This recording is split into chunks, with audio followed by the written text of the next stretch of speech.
After 2 years of raising their adopted child, Todd and Melissa Buchella decided they could no longer care for Quitta, a teenage girl, adopted from her home in Liberia with no more than the clothes on her back.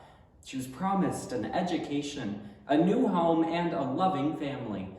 But the American dream she was promised would soon turn to nightmares after her adopted parents would use Yahoo groups to give their child away to a complete stranger.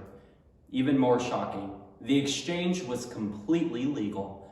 An article posted on adoption.com on February 22nd of 2020 states that what Quitta went through is a legal loophole known as private rehoming, or an unregulated custody transfer. In 2019, the United States Government Accountability Office investigated over 20 cases in the span of just a month, in which adopted children were trafficked and transferred through online forums, all being susceptible to physical abuse, sexual harassment, and even death.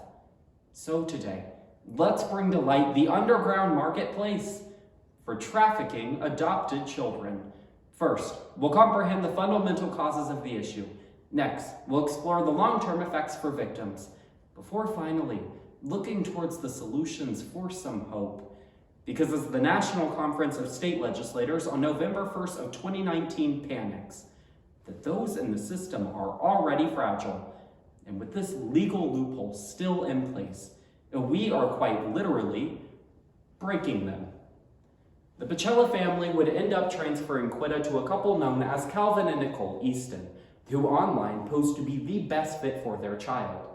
But instead, the police report would state that the couple had lied about their identity, had severe psychiatric problems, as well as violent tendencies.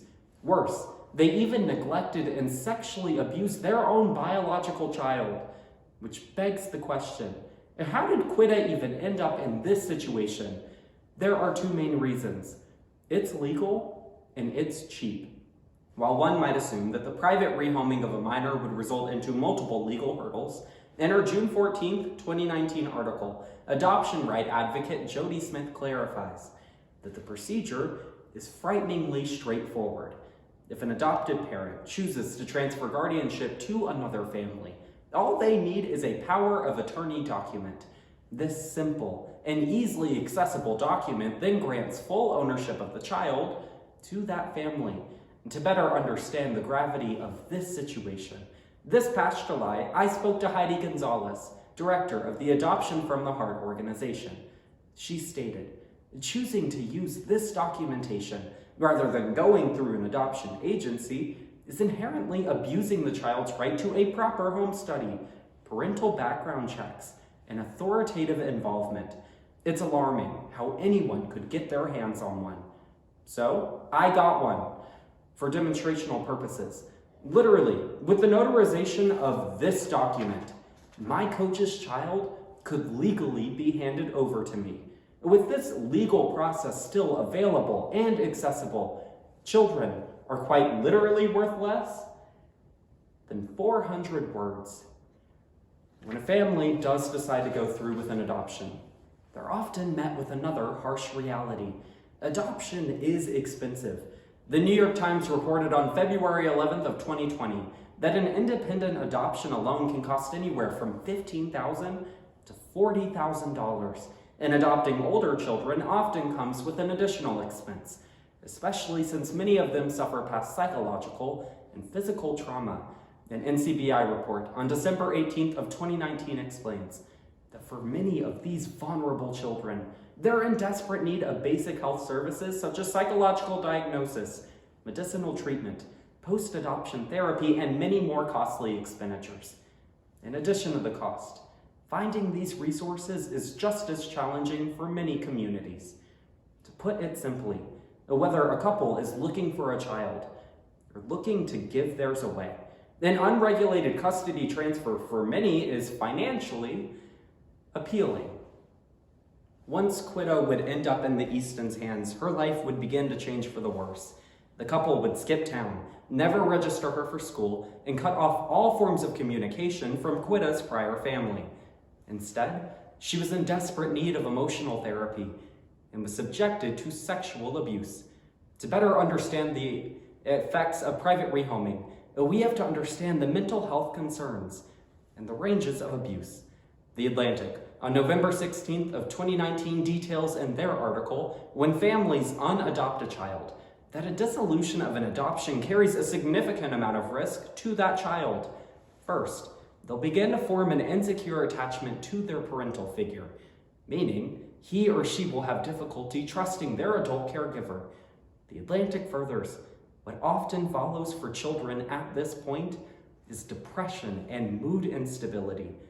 And even worse, the Child Trends Organization on June 3rd of 2020 explains that for this emotional distress and the loss of parental support can result into low educational attainment, high unemployment rates, early or unintended pregnancies, and even homelessness, proving that the system made to protect those most vulnerable is just as fragile as those in it.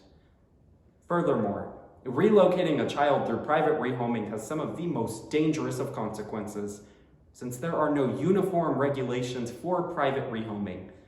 Children risk being sent to abusive households, and this was no exception for Quitta. After publicly addressing what exactly happened during her time with the Eastons, Quitta opened up. Each night, her assailants took her into their room, where they then forced Quitta, a teenage girl, to sleep with them naked. Quitta refuses to discuss any further details on what happened during those nights.